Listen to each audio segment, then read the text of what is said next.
everybody, welcome to Golf Chat. My name is Brant. Glad to have you back here on the channel. Today we're doing another VR match or golf chat here in Walkabout Golf. This is one of the fun places we like to come as a family to play. And this is another one in our in my series of everyday superheroes. So I'm doing these via VR. We live in Minnesota. The weather's getting colder, and I also want to be able to talk or chat with people anywhere in the US. And so today I'm very pleased to have none other than the superhero Madison Palombo here on our channel. Maddie, welcome to the channel. Hi, thanks for having me. Excited to be here. Yeah, so you haven't played with us for a while here in Walkabout, but Maddie is normally a stone cold killer when it comes to Walkabout mini golf. So really happy that she's here. Full disclosure, Maddie's my oldest daughter, and she's done some amazing things throughout her life. That's why I wanted to have her on as an everyday superhero so she can talk a little bit about the path that her life has taken and how she's gotten to where she is today. Super proud of her as a dad and everything that she has become as a woman and a wife and a hard worker and all of those things. So what we'll do is we'll head over to the first hole. The format is just kind of going to ask Maddie a question at the beginning of each hole, let her answer that. Then we'll play our round of golf or play the hole, and after we'll just be talking golf while we're playing there. And then we'll move on to the next hole. We do have our cameraman, Cheryl, who's helping us out here today. Because of the way things are here in VR, you'll also be able to see Cheryl playing her ball if we don't cut it out. But we won't be able to hear Cheryl's voice. So she can swear all she wants. Nobody's going to know it. So it's pretty great. So let's head over to the first hole, and we'll ask Maddie the first question. All right, Maddie, so here we are, hole one of the Wallace and Gromit world. This is your first time being in here. This is a pretty awesome and spectacular course. It is really cute. They've got some really awesome graphics and stuff like that. So just why don't you tell those who are watching a little bit about you? What makes Maddie or Madison, sorry, or Chomper, like, I don't know. What makes you who you are today? Like, who are you? What are you doing? What's going on in your life? I'm 26, so recently off of your health insurance. Sad day for me. I work in human resources, and I've been married for 3.5 years. Mother of one to a little boy. Yeah, really passionate about learning and education, and I just started a new job teaching as an adjunct professor at a university near me in Utah. Yeah, it's a university that I actually spent a semester or maybe a year at. I don't remember. I have that college on my resume. So really proud of you for that. What are you teaching there at the university? I'm teaching a college readiness course, so really just helping students develop like their study skills and basic kind of life skills. We talk about finances and time management and a lot of different things, but just to help them be successful in college. So we see a lot of freshmen in the class and people who are just trying to get on their feet as they start out their college career. Okay, love it. Well, here we are. We're on the first hole. This is a par 3. I'll go ahead and hit the first shot here, and we'll see how we do. Go in. Nope, no hole in one for me today. That's all good.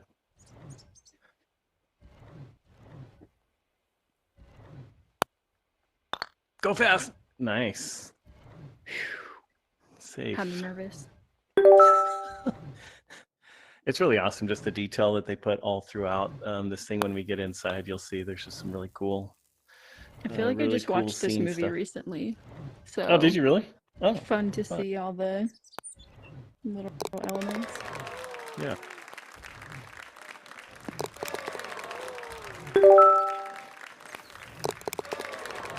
All right, both of us started off with a birdie. Great job. We'll move here now over to the second hole. All right, Maddie, so over the course of your life, we moved you around a lot as parents. We lived in a lot of different places. What was that like for you as a kid? So you were born in Utah, you lived in Colorado, you lived in Dallas, you lived in San Antonio, then Florida. and now you're back in Utah. You spent some time in the Philippines, which we'll talk about later, kind of in between there. So, what was it like as a kid, having your parents move you all around, and how do you feel like you did adjusting to all of that change? It probably depends on the age I was when we moved. I feel like when I was in high school, those moves were a little more contentious. So you probably got more attitude from me.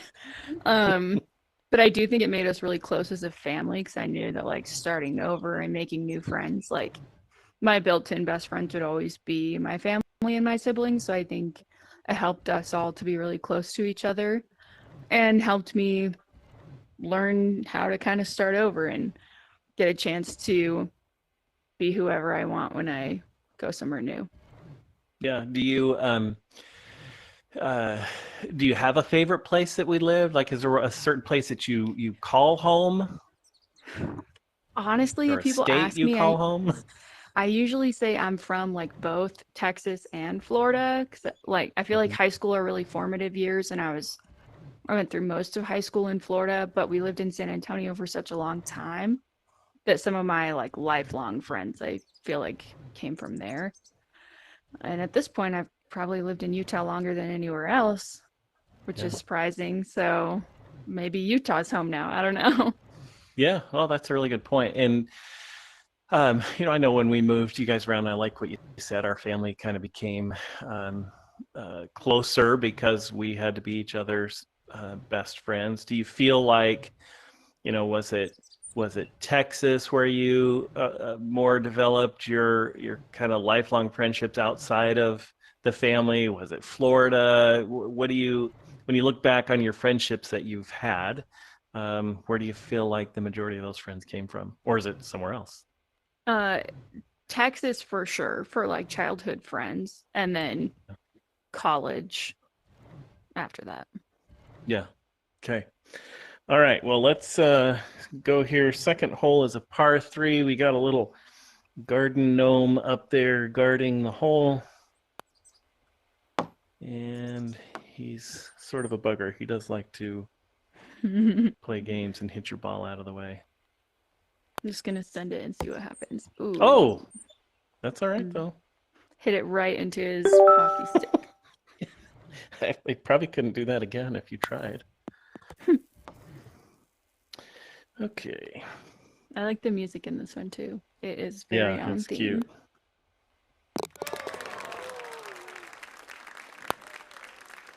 Hold it. Get in there. Get in. Uh-oh.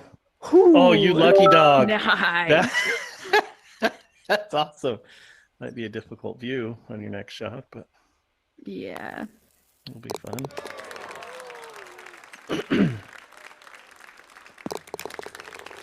Okay. So you were always like an awesome student. You graduated early. You graduated a full year early. Is that right? Yeah. Yeah, from high Pretty school. close. And you made the decision to go to BYU. You had a couple of options. I know you got accepted at BYUI and BYU. Ultimately, what made you choose the college that you did? What went into that thought process on where you wanted to be? Obviously, really awesome things happened to you. It's where you met your spouse and developed a nice friend group there in Utah. But what was the determining factor for you on the school that you chose?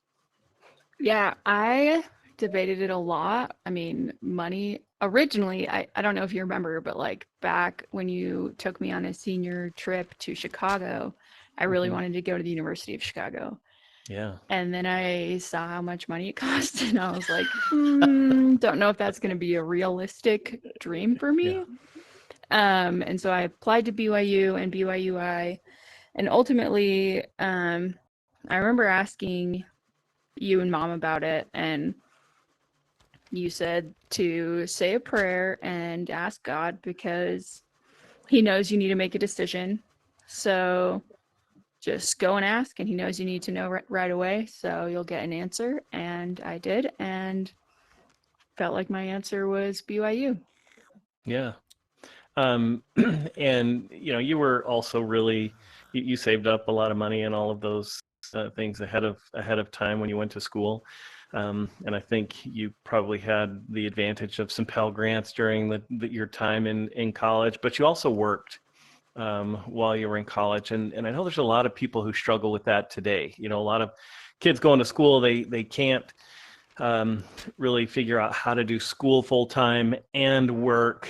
What was your secret for making it through? Like, what advice do you have to other college students who are trying to figure out how they're going to make it work?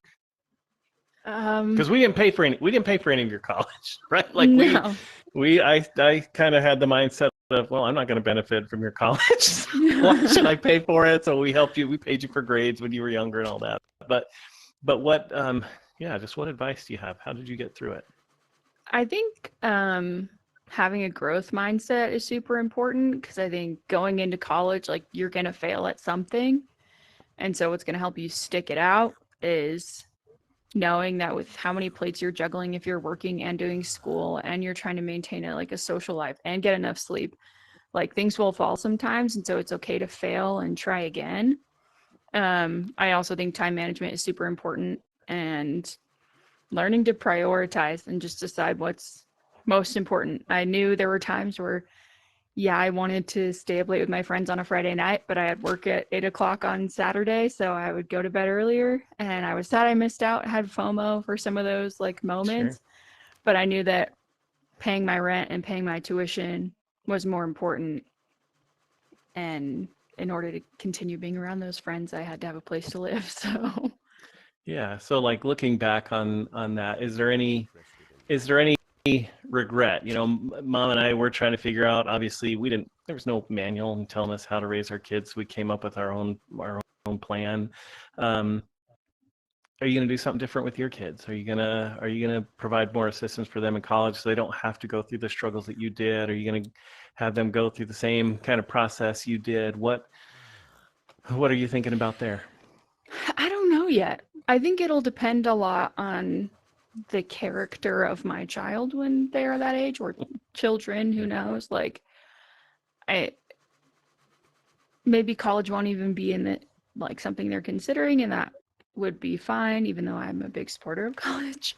Yeah. I would like to have something like a little nest egg to get them on their feet, and then it's their choice where they want to go with that. I think learning to balance all those priorities while you're in college is a pretty safe environment. So I would advocate for them to consider working while being in school, just because of the valuable lessons you can learn there. Yeah, I love it. Well, Mom and I both already talked about this. You know, you and Ben and your spouses, you are already much better parents than we were. Like, I don't know how you guys are so smart. Maybe you just have access to so much more information, or maybe you just learned from all of our mistakes. But it is fun for me as a dad to watch how you are as a mom and a parent with your child. It's just cool to see it from the lens of grandparent and see all the things that you're doing well. So really proud of you and how you're Thanks. Raising your little boy. All right, we are on hole number 3. This is a par 3. I'm currently sitting at 2 under. Let's see if we can get somewhere close to 3 under on this one. Sitting in the chair over there. Yeah, he's there, and you'll see the dog running around here, cruising around every once in a while. Just watch out for that stinking train. I think it is not my turn. I just did a replay here.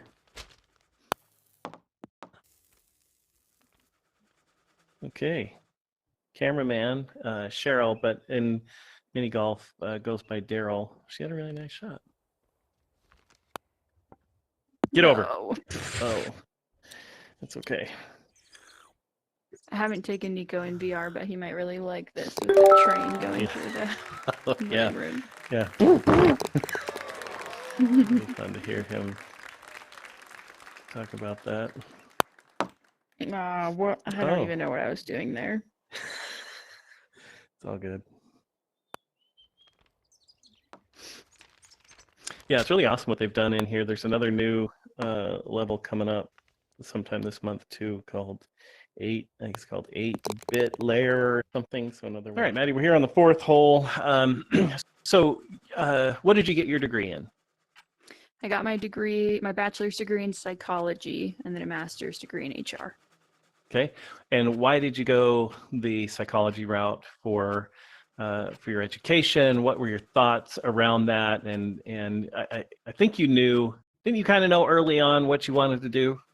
Were you always kind of interested in HR? Did it change? I really don't remember now, but So when I first went into college, I wanted to do nursing. I was like a declared pre-nursing major. Yeah. And then I took a nursing class, like a pre-nursing class, and they said, if you are not 100% sure that you want to be a nurse, like, don't even bother. And I was like, whoa, okay, like, I'm 17 years old. Of course I don't know for sure what I want to do. So that scared me off a little bit. And then I started looking at the business route, and I wanted to find something where I could work with people, and it would be like a consistent group of people, and where I could make an impact.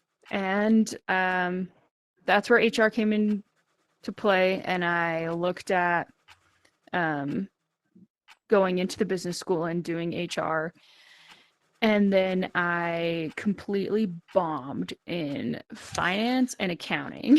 And so I had a moment where I had a complete like mental breakdown after meeting with an advisor in the business school and saying like, what do I do? And he said, you could put off like your graduation plan essentially and retake those classes, or you can do something else.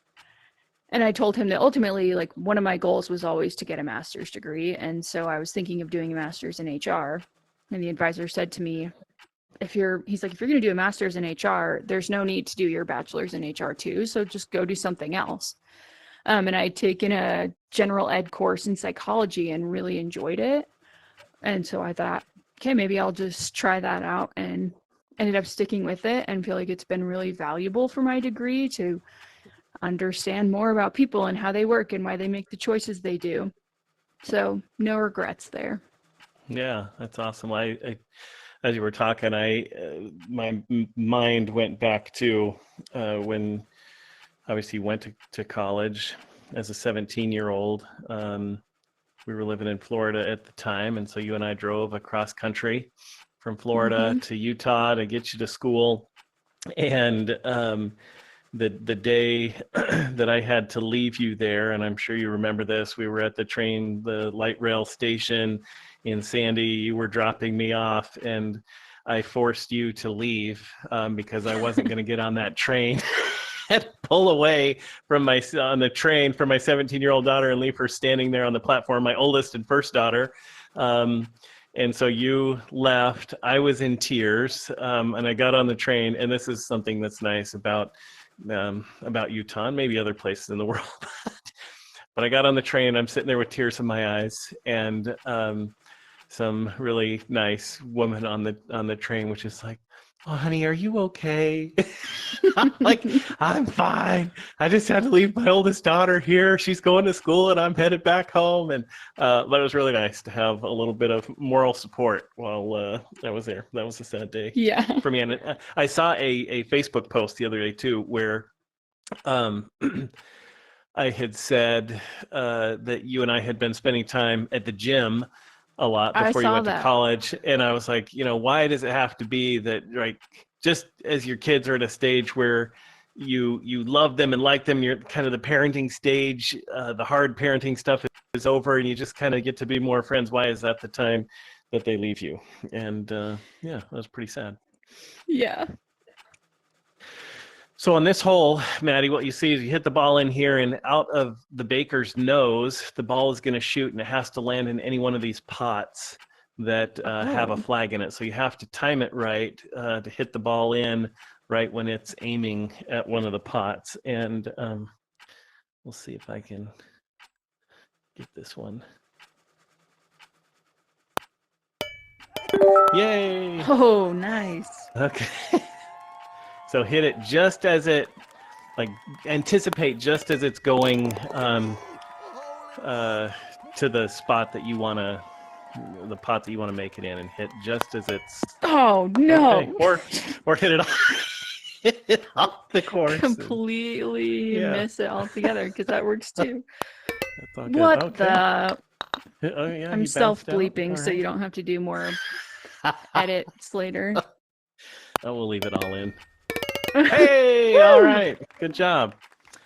So you went to college. While you were in school, you started working at the bookstore, which is kind of awesome. It was the same place that Mom worked when she went to BYU many years ago. You worked for the same person, Maureen, there at the Yep. bookstore for a while, and then you actually made a move over to the HR side, if I remember right, of the bookstore. So I know that was an intentional move, but just talk about that a little bit. Like, what was it about that experience moving over to HR that made you kind of go, yep, this is exactly what I want to be doing with my career here moving forward?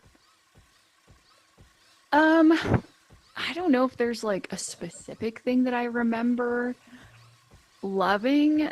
I did new employee orientations, which I thought was really fun. Like you get to be really the first person to like introduce a new hire to the company and give them their swag and take them on a tour. And I Mm-hmm. liked a lot of those things. And I feel like HR is a good mix of like strategic and culture work where you get to plan things that make people enjoy their work. And you also still get the downtime of like you're processing stuff on the computer and doing compliance and other things. And so it just spoke to me, I guess, and that it was a little bit of everything and provided me with a good balance. And I was never Did, bored, which is something I didn't want to be in my career. yeah. Did you have to do any termination stuff at that point in your No. HR career? Or you didn't, you only had the good onboarding stuff, the fun I stuff. Other only people had had the to deal good with the stuff. difficult stuff. Yeah, that's Yeah. awesome. All right. So here we are, fifth hole, par four. So those are, I don't know, lettuce or cabbage leaves up there. You got to hit around them and get up to the pin. If you land inside of the greenhouse, it's dirt and your ball really slows down. So you got to feed her a little bit of the onion to get through there. And maybe get lucky and give yourself a shot on the pin.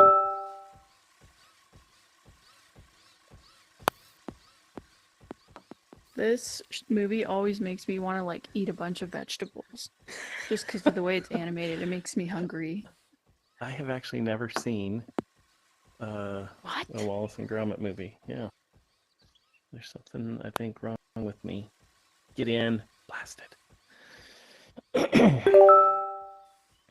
But again, just the details when you look around. It's so awesome what they do with this. Oh, did you see the dog over there hoeing in the garden in the back corner? Hoeing around. What? I did not listen to your instructions, I guess. Okay. Again, you haven't been in this one, and it's probably been a minute since you've been in. Oh, go! Go, go, go, go. Oh, All right. Good one. We'll head over here to the next hole. So trying to stay in some timeline order here with your life. So while you were there in college, you developed a friend group. You went to college not having any of your friends there, if I remember right. Like because you were going early, no one that you really hung out with was there. So you just had to kind of wing it and make a new group of friends. How did that all happen? How did you develop the friend group that eventually ended up, being the place where you found your man? well, I did share a room with someone who was a friend from San Antonio. She was a Okay. year older than me, so it Mhm. worked out that like we were going to school at the same time. And so she was kind of like the one lifeline where like if we didn't have other friends, we had each other, which I was super grateful for. But ultimately we just became really good friends with our roommates. So there were four of us, and we got to know other people in our church congregation and other people in like our apartment complex. And through like friends of friends, we just like ended up doing different things with different people, tried to invite people over for dinner all the time.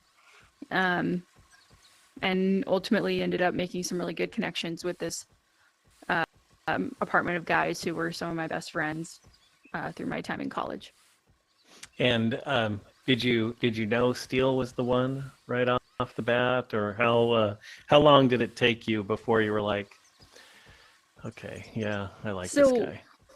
back then, my freshman year in college, I actually never met Steele. So he Okay. was in this apartment with all of those same guys, and we would invite those guys over for dinner. But he was having, it was normally on like Sunday nights when people like didn't have stuff going on. He would always go to his grandma's for Oh, dinner yeah. on Sunday, so he never came over to our apartment at that time. And we've kind of decided that it was probably a good thing we didn't meet at that point in time. We probably would have butt heads and friend zoned each other. Yeah. Um, and then we both went and served missions for the church and came back, and we're all hanging out with the same people, and that's when we met. And I feel like that was a better time. We had time to mature. Yeah. Well, and I don't want to, obviously embarrass you, but I do a little bit. So I know you did kind of date a guy that first year. I don't remember his name. We'll just call him Voldemort. Um, uh, so your friends may know who I'm talking about. But you and Voldemort dated for a little bit, and then we actually had set up for everybody, you and your friend group, to come out and visit us in Florida. And just a little bit before that, you and he, I don't even know if you were dating, but you kind of broke up, and then he still chose to come out anyway.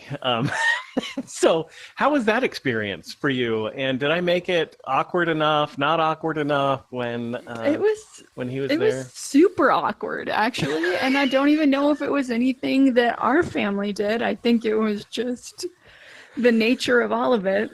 I also was going through like some health issues then with I found out after that call or after that visit that I was allergic to wheat, and so every time I was eating I was in a ton of pain too, so I was just not having it, and I was not very kind.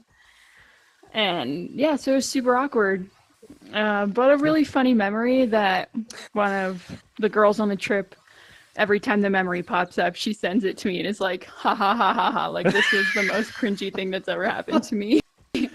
Yeah. So, and I'll just throw it out there. Like, if you're a dude dating somebody's daughter and you break up with them, um, don't go to their house on a trip out to Florida and hang out with them for several days. It just makes it really weird. And as a dad, it made it super difficult for me to not just want to blow this kid up and be like, "Why are you in my house?"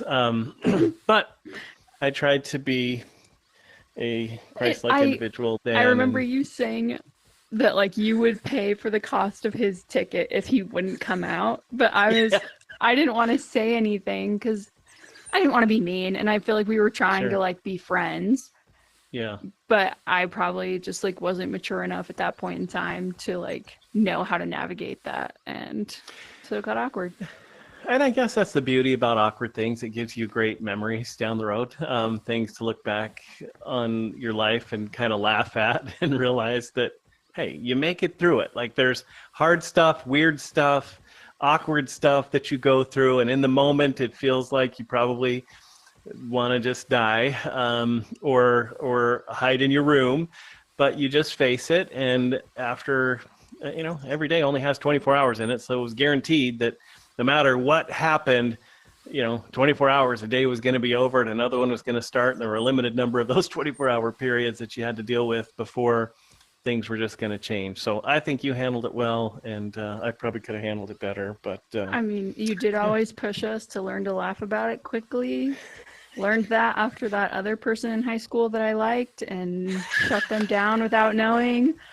And you made jokes yeah, about it the next day in front of a group of people at church, so I had to learn to recover quickly. yeah, that's true. That's a good point. Yeah, we'll talk about Edgar on the next hole. Okay, so this is hole number 6. It's a par 3. I'm currently 5 under. What's your score now? If you look at your wrists. 2 over. Okay, 2 over after 6, 5 under. Let's see here. If you land in the dirt, robot guy and his mower chew up your golf ball. So you Ooh. want to try and get through and not go too far. Is the goal here.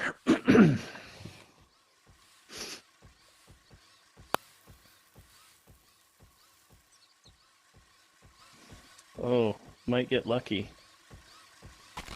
Nope. Zoom, zoom. Oh no! Oh no! Oh, Oh get no! through it. Oh Uh-oh. no! Well, you might be on the edge enough that you're going to get hit. Nope. Oh, and I hit it backwards, and now I'm going to get crushed. But I'll let him hit me so that I can... That was a total glitch. That should have been another birdie for me, but instead... Oofta! Stay! Gonzo. We could be here for a while. The sound effect of the crunching ball is pretty fun. I need to Get turn through. on my stroke limit. Dang it. Okay, here we go. All right, par. Oh, and Whoa, power. Daryl goes through again. And you might even just want to hit it up, or just hit it right into the dirt again. And yep, you may even right up in here. Feeling good. Could be a thing. Oh, there's a crunched ball. Okay. You made it halfway. Taking That the was easy bad route. advice. Yeah, maybe I should have just said aim right at the hole and just go for it. That's going right through again. Oh, Okay, you got this, Madison. Get no, through. why Oh. did I do that? I didn't even look. I love it. This game. Even the virtual version of golf is frustrating. And yeah. There you go. Yes! Nailed it. Good shot. Triple bogey. There you go, Daryl. Since you can't hear her. All right. Okay, so speaking of awkward things, and oh, I just hit my ball right off the course, so there's one stroke for me. Just stop moving my arms when I talk. Speaking of awkward things, so you weren't good at picking up on signs of guys liking you back in the day. So just why don't you explain sort of what happened with Edgar, what you learned from it, and how you use that in future relationships to help you to be a little bit more self-conscious of or conscious of the signs. So yeah, want to talk about that? Yeah. I really liked him, but I don't know if it was just like teenage insecurity or whatever, where I was like, there's no way this person would like me back. And so I feel like I was always really low key about everything or like expressing interest. And I was very quick to deny that any expressions of interest from the other person were actually real. I was like, oh, they're just being friendly. Yeah. So there was like a time we went to a restaurant and he offered to share fries with me and I said no. And then you gave me a lecture in the car on the way home. You said like, you never say no when a boy offers to share his fries. And I was like, oh, okay. I didn't know that was a move. And just so many other things. I feel like you pushed so hard for me to like recognize the signs, and like the whole family did. And I just refused to see it. I mean, it was tough. And as a dad, right? Like you would think as a dad, you wouldn't want your kid, your daughter to see the signs. But I mean, we'd moved you guys around enough. It made it difficult for you to have, any kind of relationship with boys because we moved frequently. And so, it was kind of my fault. So then I was trying to cram a few years worth of learning into one kind of relationship, and I didn't do well. So for all of those young women who are out there and young men, my suggestion is just make it easy on each other. I think it's in the movie Hitch where he just, he reminds people that it's difficult to tell someone, I like you, right? But just come out with it. If you like someone, just say, I like you, and see where it goes. Maybe the other person doesn't feel the same way, but it doesn't matter. You at least got it out there, and there's no awkwardness or wondering what the other person was thinking. You just know. Yeah, I did that after the fact, and then that was after he'd already started dating someone else. So I was like, Probably should have gotten around to this like well before now. And someone who actually looked quite a bit like you. I remember running into the two of them at an ice cream place. Or was it us? Or no, it was Morgan or you guys. I don't remember now. Yeah, it was a small world. Okay, so I hit my first shot off the deck here, so it's not my turn right now. So go ahead, Maddie. Try and get it in the hole inside of the house, the windmill house there, or hit it right into the fan blade and have it come back at you. Did that That's one. another option. Doink. Okay. So what I can hear Daryl. I don't know if you can hear her. Yeah, so we can hear Daryl, but the recording doesn't pick up her voice, so no one else will be able to hear her. So she can talk. She was worried about saying things that would make us laugh. Yeah. Calm down, Daryl. You don't need to be saying that kind of stuff. I know it's only Madison and I that can hear it, but seriously, that's disgusting, rude. Mom. You kiss your grandchildren with that mouth?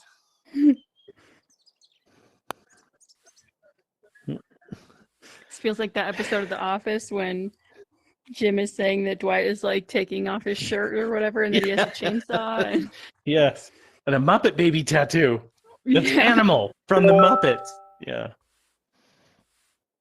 That's good. This lovely sport. Okay. In for a bogey. That's sad. That shouldn't have happened. Okay, so then how many years did you go to school before you went on a mission? Did you do 2 years? A year and a half. Okay, year and a half of college. And what made you, or when did you decide that you wanted to serve a full-time mission? And for those, I guess, for those who maybe aren't, mostly it's our family that's watching these videos, but if by chance a non-family member watches this, we're members of the Church of Jesus Christ of Latter-day Saints, and it is common for 18-year-old young men and 19-year-old young women to serve a mission for the church. During that time on a mission, you don't go to school, you don't do any other work where you're earning income, and you actually pay your own way as a missionary. Everyone pays a set amount no matter where you go in the world, so that it's equal.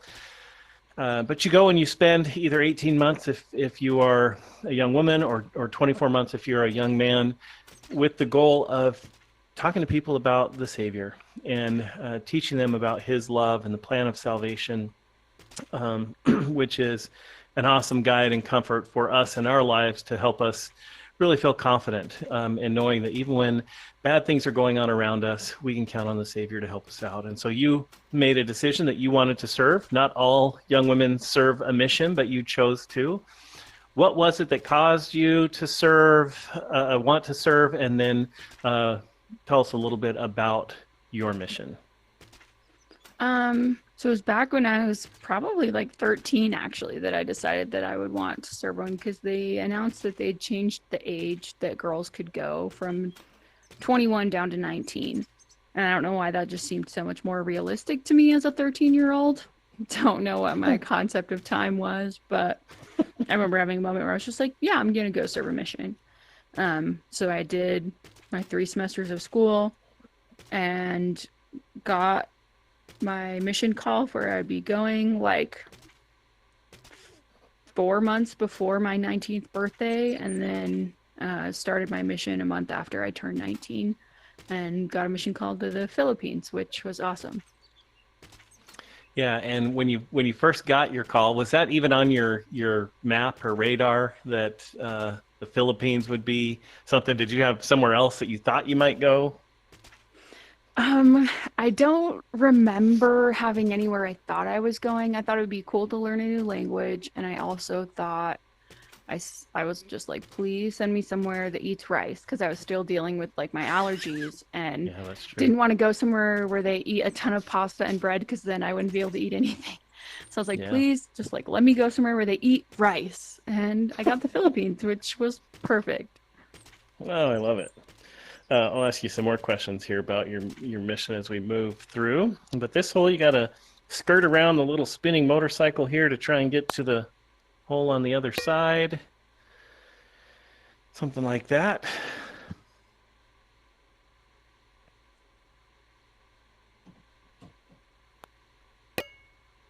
Oh. That was, we'll just call that shot the Edgar. It was like, it was offering you fries and you just got rejected. Rejected it. Sorry, Edgar. Shut it down. That's right. I feel like all of us were pretty, wow, I just hit something here in my room, so I sent the ball to completely wrong spot. Right. All of us were pretty tame, like kids though, with dating and stuff. I feel like y'all got lucky that none of us were wild. Yeah, we as a parent, it was pretty amazing. Like we just had good kids. I mean, each of you, I'm sure, had your little secrets of naughtiness that you hold on to that we either know or don't know about. But as parents, it was super easy raising you guys. So I appreciated that. So let's talk a little bit about your mission. So you talked about eating a lot of rice, which is good. What was maybe the nastiest thing you ate or the worst? I'm not a big fish eater, so there was lots of fish. Got exposed to a lot of that.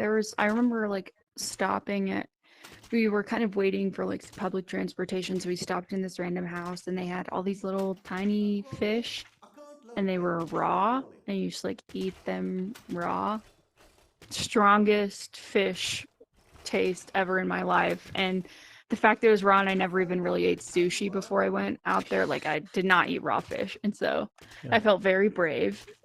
And then they also do the balut over there, which is the duck egg, and so, or chicken egg depending, and like it's the fetus is in there, so you have like the whole thing that you eat. And that, not a big egg person either, and so the texture of that one really got me. But again, I told myself going over there that I was going to be brave and I was going to try new things, so I tried it twice. That's a good one. I think we may have the video of that experience of you eating the balut. So if we do, we're gonna insert that video here and let others watch you eating balut on your first day in the Philippines. Probably that was my first night up in my mission. So I'd already been in the Philippines for like a week, but that was the first night. Like we'd flown up north to where my mission was, and that was my first night there. Okay. First request to the mission president was, "Can you get me some balut?" Oh, you requested it? Yes. Yeah. Oh. Because we were all like, like, we want to try something. Like we've heard about this. Then he sent some other missionaries out to go get it for us, and they all got a kick out of watching all these Americans eating it. Not eat it. Not eat it. Nakita niya na, oh. Ibong lasa ganyan. Yes. How you feeling about it? Just don't eat the white thing. Is that, yeah. Don't eat it. Don't eat what? Because it's hard.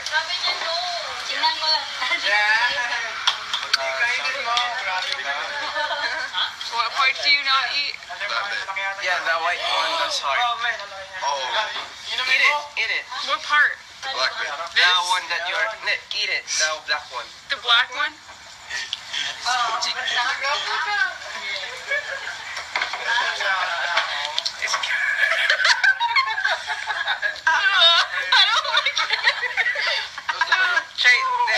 Try the yellow one. It's really good. Just take a bite out of that yellow one right there. What? The yellow one. Soft.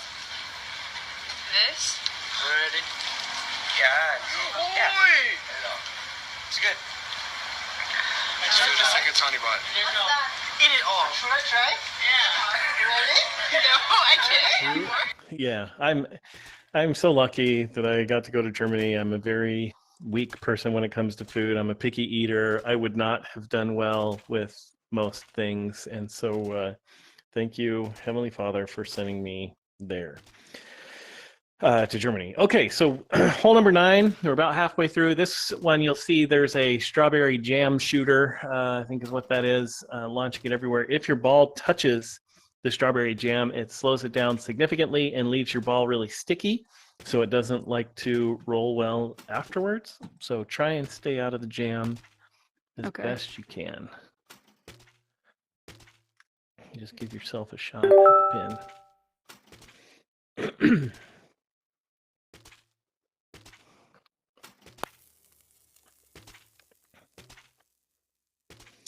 Daryl's going to copy me and land right on my ball mark.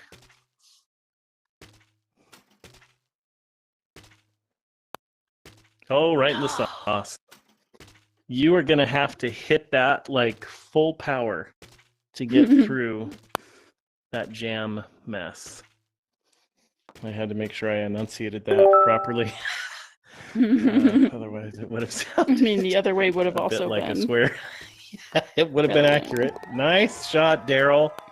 Oh, The eagle. Yeah. I should have gone backwards. Hit it hard, right? I hit it But even really then, hard. if you hit it, even then, if you hit it backwards, it's there. You go. Oh, right into another jam mess. Okay. Oh, and yep.